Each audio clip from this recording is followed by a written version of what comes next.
Alors, la prochaine communication est celle du docteur Rouf, du service d'endocrinologie, diabétologie du CHU Mohamed Toujda, qui va nous parler du sujet de la télémédecine dans la prise en charge du diabète de type 1 au Maroc. Docteur Rouf, vous avez 7 minutes.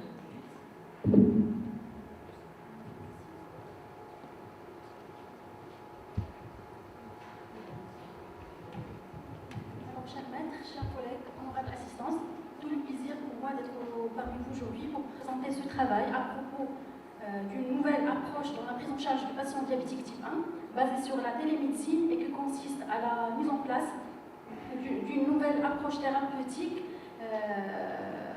qu'on a créée nous-mêmes pour la première fois spécialement proprement marocaine, en arabe et dédiée à la population marocaine qu'on a nommée IF-Dose, et ceci en collaboration, en partenariat avec le laboratoire d'informatique de l'École nationale des sciences appliquées. Alors, en guise d'introduction, comme vous savez, chers maîtres, qu'avec la généralisation des schémas physiologiques basal-bolus, soit par des multi-injections ou pompes à insuline, avec les programmes d'éducation spécifiques, principalement l'IF, on a réalisé des progrès considérables dans la prise en charge des diabétiques type 1. Néanmoins, les résultats restent toujours insuffisants, comme l'a montré l'étude d'Aphné, avec un taux d'hémoglobine glycée de 8,4% en fin d'étude. C'est également le taux moyen de sous-groupe des patients diabétiques type 1 de l'échantillon national tellement représentatif des patients diabétiques qui était de 7,9% en 2007. Ceci signifie que la moitié des patients avaient une hémoglobine glycée qui était beaucoup plus élevée, malgré qu'ils étaient bien suivis, bien éduqués et qu'ils bénéficiaient de schémas thérapeutiques basal-bolus désormais recommandés. Alors la raison de ces résultats qui sont insuffisants avec le non-maintien d'un bon contrôle glycémique, c'est surtout des difficultés de patient de faire avec.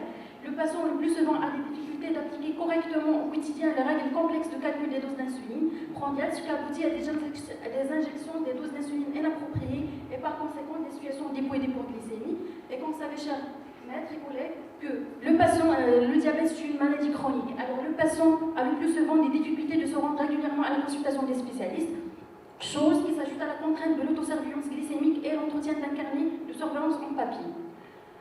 Alors, pour répondre à ces besoins, la télémédecine a été développée il y a une dizaine d'années pour optimiser le traitement insulinique et lutter contre l'inertie thérapeutique. Ainsi, la télémédecine a été définie par l'Organisation mondiale de santé comme étant la partie de médecine qui utilise la transmission par télécommunication d'informations médicales en vue d'obtenir à distance un diagnostic, un avis spécialisé, une surveillance continue d'un malade, une décision thérapeutique. Dans le diabète de type 1, il existe plusieurs figures, notamment la consultation téléphonique qui permet de réduire la fréquence des consultations, la télétransmission qui permet de transmettre les données du patient au malade à distance, qui permet des consultations à distance, et les smartphones avec le carnet électronique.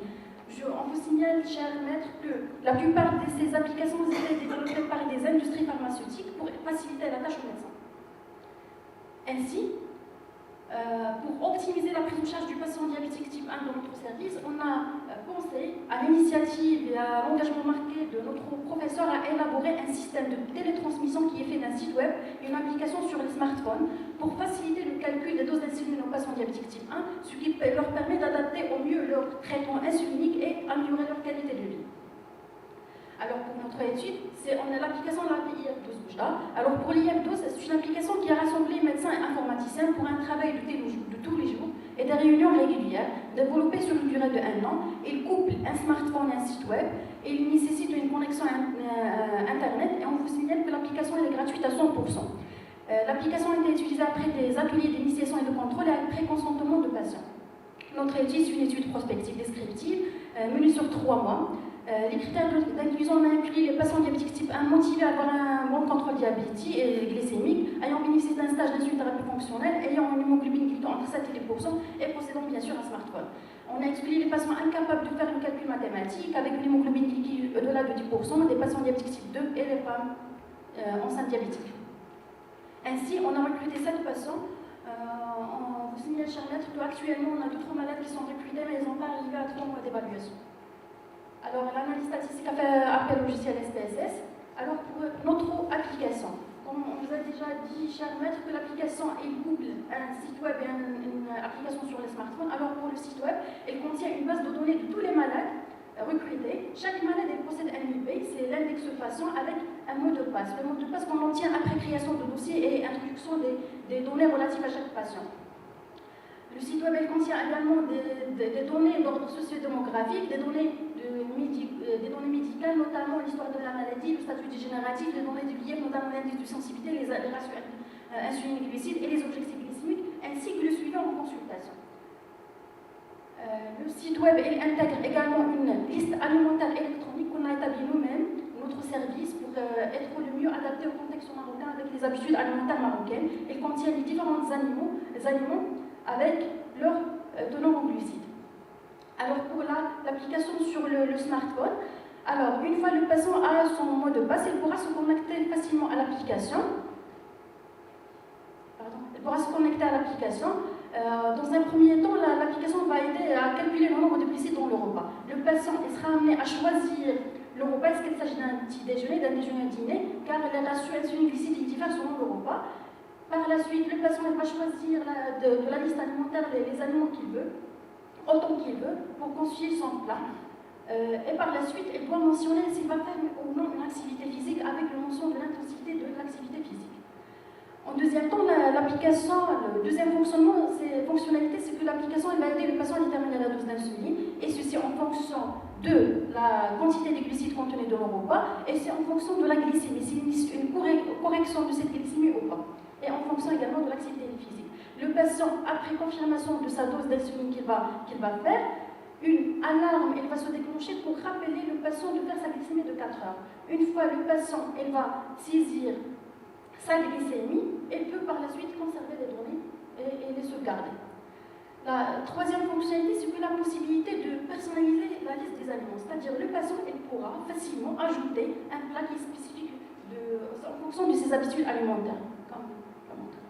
Alors, la troisième fonctionnalité, c'est la traçabilité et le transfert de données, c'est-à-dire que le patient pourra facilement générer des rapports PDF et de les envoyer à son médecin traitant pour qu'il l'aide à distance à adapter ses doses d'insuline. Alors, concernant nos résultats, l'âge moyen de notre population était de 24, plus ou moins un quart type de 4 ans, avec une prédominance féminine. La durée du diabète était de 5 ans, plus ou moins un quart type de 3 ans, avec une IMC de 22,8. Le délai par rapport à la formation IF était en moyenne de 11 mois, plus ou moins un quart type de 2,5. Alors, concernant les hypoglycémies, initialement, 57% de nos patients présentaient des hypoglycémies modérées en moyenne de 2 par mois. À 3 mois d'évaluation, uniquement 27% des patients présentaient des hypoglycémies modérées en moyenne de 1,4 par mois, ce qui signifie une réduction chez 29% des patients des hypoglycémies par mois. Concernant l'hémoglobine glyquée initiale était de 7,6 avec des extraits de 6,7 et de 8,9. À 3 mois, l'hémoglobine glyquée était de 7,25 avec ce qui signifie une réduction de 0,35% par mois. Concernant le poids, on a noté une stabilité pondérale. On vous signale, chers maîtres, que tous les patients ont rempli un formulaire de qualité de vie à 15 € à 3 mois, et vu le faible effectif, l'analyse et l'étude statistique de la qualité de vie n'a pas été bien appréciée sur le plan statistique. Néanmoins, on a des témoignages de satisfaction, par exemple pour le patient HLM.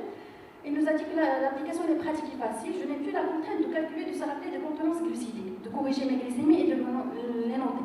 Bref, ça m'a rendu la vie simple et m'a permis d'être plus rigoureuse dans le suivi de mon diabète.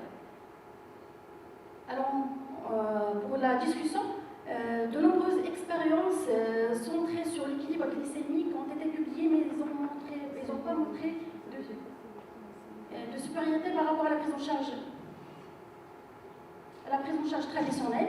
Mais ces méta-analyses n'ont pas montré davantage en faveur de la télémédecine, ce qu'ils ont mélangé des études de données variables, conduites de populations différentes et testant des systèmes de qualité inégale.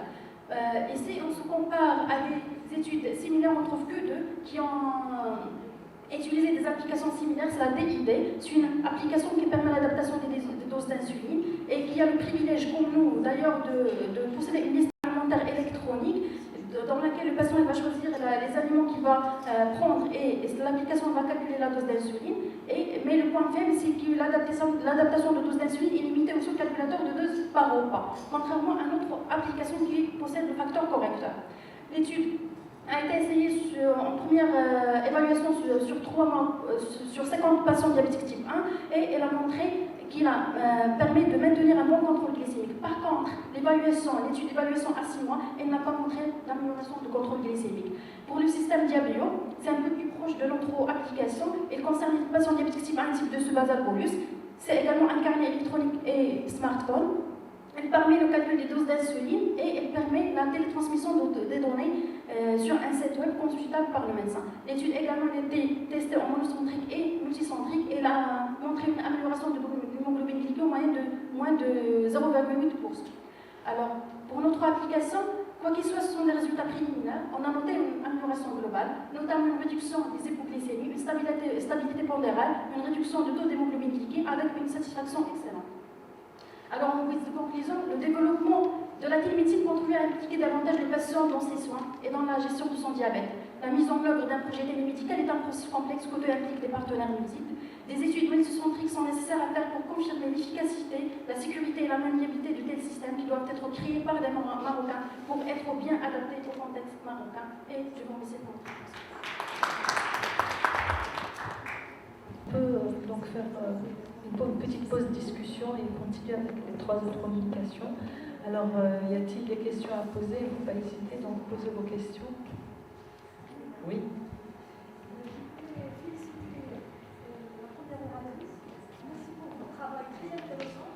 Je voulais juste vous demander quelles sont les raisons de votre choix pour le score de Framina. Est-ce que les populations américaines ne sont pas vraiment... Donc vous avez certainement des raisons de choisir. Merci.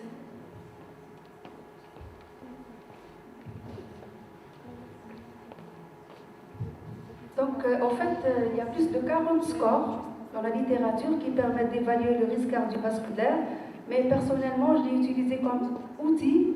Mon objectif, c'était d'estimer le risque, et c'est le score le plus classique et le plus connu et le premier qui a été mis, c'est-à-dire pour estimer le risque cardiovasculaire. C'est dans ce sens.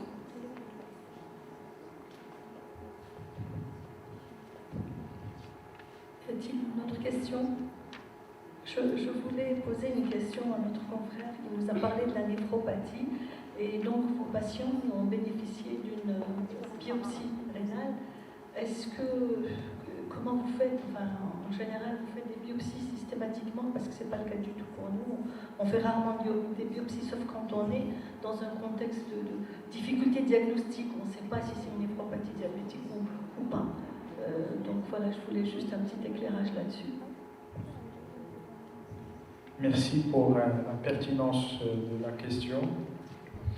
Je crois que j'ai déjà répondu sur la plaque, sauf que j'étais très rapide. J'ai dit qu'on ne biopsie que si on a une atypie, que ce soit dans la présentation clinique initiale ou l'évolution. Donc c'était clair. Sinon, généralement, le diagnostic en général, il est présomptif, sans recours à la biopsie rénale. Et on parle dans ce contexte d'une notion de maladie rénale diabétique. Donc de ce fait, j'invite la plupart des endocrinologues à éviter la nomination néphropathie diabétique si on n'a pas de confirmation histologique. C'est possible. Vous avez une question?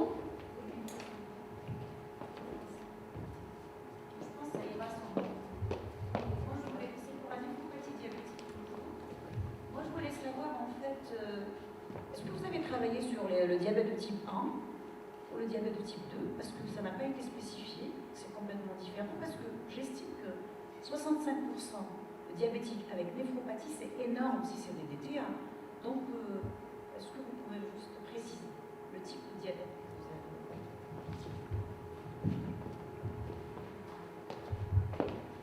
vous avez? Ça a été précisé en matériel méthode, c'est des diabétiques type 2.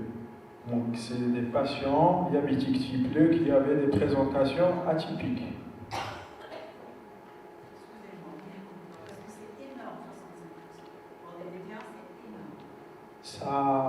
Ça rejoint les données de la littérature. Merci.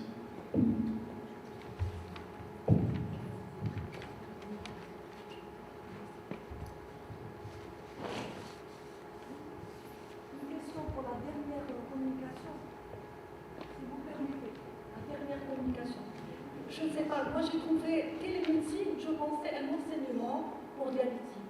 Donc en fin de compte, c'est l'utilisation de l'outil informatique ou Internet pour aider à calculer. Si j'ai bien compris votre travail. Si vous voulez bien répondre. En fait, même pour la définition de la télémédecine selon l'OMS, ça ressemble tout. Soit des cours via l'Internet, soit des applications. Notre travail, c'est une application proprement établie par notre service en collaboration avec l'École nationale des sciences appliquées de même ville, l'OUJDA.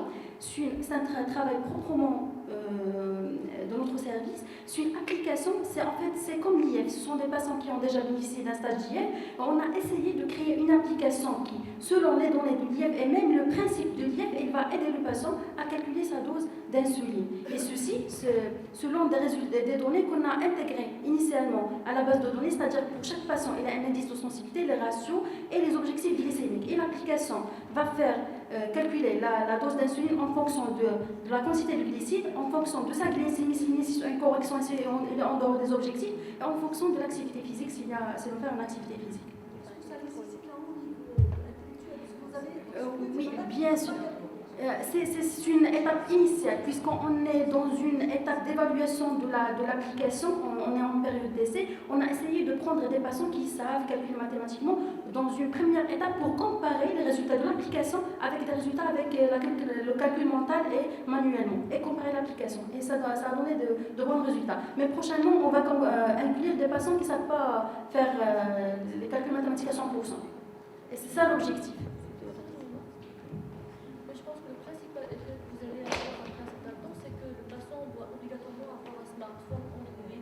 Et avoir une publication Internet, ce qui n'est malheureusement pas le cas la majorité de la population. Parce que si vous avez déjà dit que le principal écueil, c'est le suivi régulier en consultation, ce qui des fois ce qui motive le patient à ne pas suivre, c'est des fois le coût des consultations. Donc, effectivement, c'est une excellente initiative, mais ça nécessite d'autres qui ne sont pas pour avoir un smartphone de certaine qualité. Alors, oui, non, justement, c'est à un certain niveau social. On aimerait bien avoir un recul pour voir est-ce que les patients seront motivés pour suivre un problème. Mais c'est une excellente initiative.